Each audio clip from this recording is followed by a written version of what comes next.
Okay, so as I remove this flooring, I can find that the shower lead pan that was here was actually accumulated with water. And the situation is that if you don't put a little pre-slope, the water tends to just kind of resume and stay there, and that's why it causes smells and stuff like that. Besides that, the water will penetrate through the concrete and it will stain the grout. So it's really hard to keep up with cleaning the grout that way. So that's why we want to pre-slope the floor and before we put the shower tin liner, and then continue doing the sloping on the shower. Okay, so as I continue over here, I want to show you a few things. The first one is that if you notice the step over here, I trimmed that step to 2.5 inches, because once you build that in the outside and the inside as well, and you put the tile, you're going to end up with like 4 inches, and you want to make sure that those 4 inches can be covered or capped with something nice, that in this case is a nice threshold. When you go too thick, you bump into the situation of not being able to find something that is appealing, that is nice. So I found out through many years of working.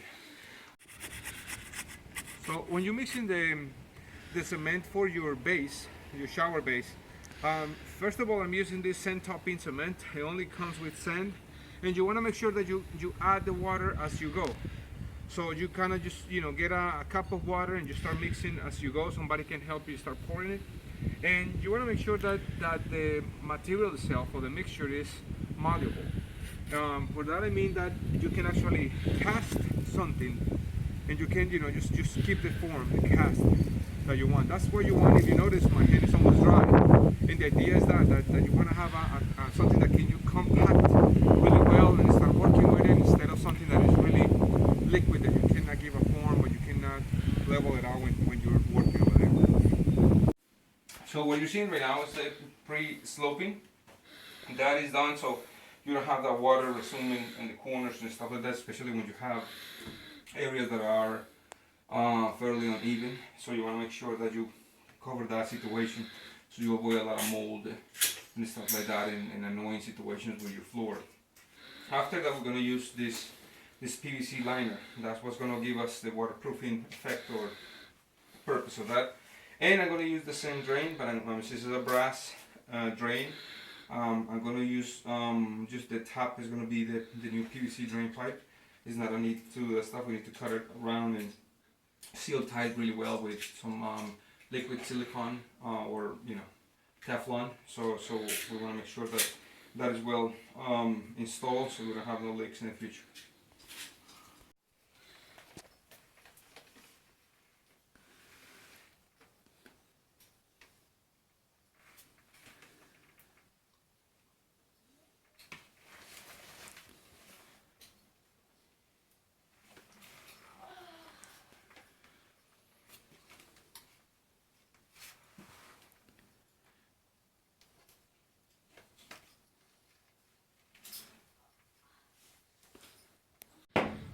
Okay, so once you create your perimeter, this one was done yesterday, so now it's fairly dry. I'm just going to add a little more water. As you can see here, I just put a little water to blend it in really well.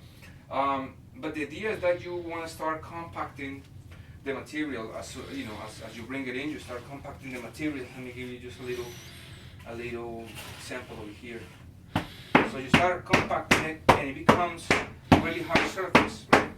The idea with that is that once you start working with the inclination, obviously toward the drain, you can start just cleaning and seeing where you're missing a little bit of the cement, and you continue just kind of compacting, grabbing a little bit more, putting some whatever you need to, and just keep working on it until you have a surface that's fairly smooth.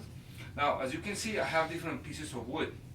So I have this one that will help me for this side, and I have other ones that were cut, they're nice and straight. So what I do is that I use, obviously, a 2 foot, 3 foot level, but sometimes, or 4 foot level, but sometimes you have small spaces. This is a fairly big shower, but the area sometimes don't allow you to work with something big. So what you do is you put in a nice piece of straight of as straight as you can see it, of wood. You want to put another level, and that will transfer the inclination. So in this case we have a decent inclination right now. That's what I want to maintain.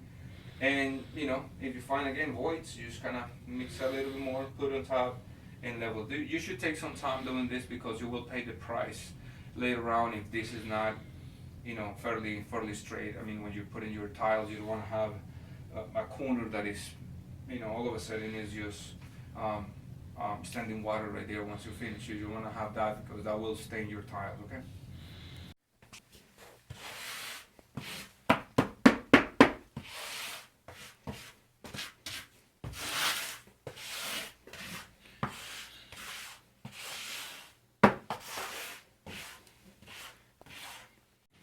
So once you finish, you know, putting all the concrete together again, I want to stress out a little bit about the fact that you want to make sure that the material is fairly dry so you can compact this really well. It looks really good. It will be hard, believe me, that it will get harder, you know, as it dries. So just to recap a little bit, what you want to do is you want to put the pre-sloping before you put this shower liner. Pre-sloping, make sure the water comes here. Then after that you put the shower liner. You put a little frame of cement by using maybe like a 2x4, so everything will be nice and level, and then you start building up inside.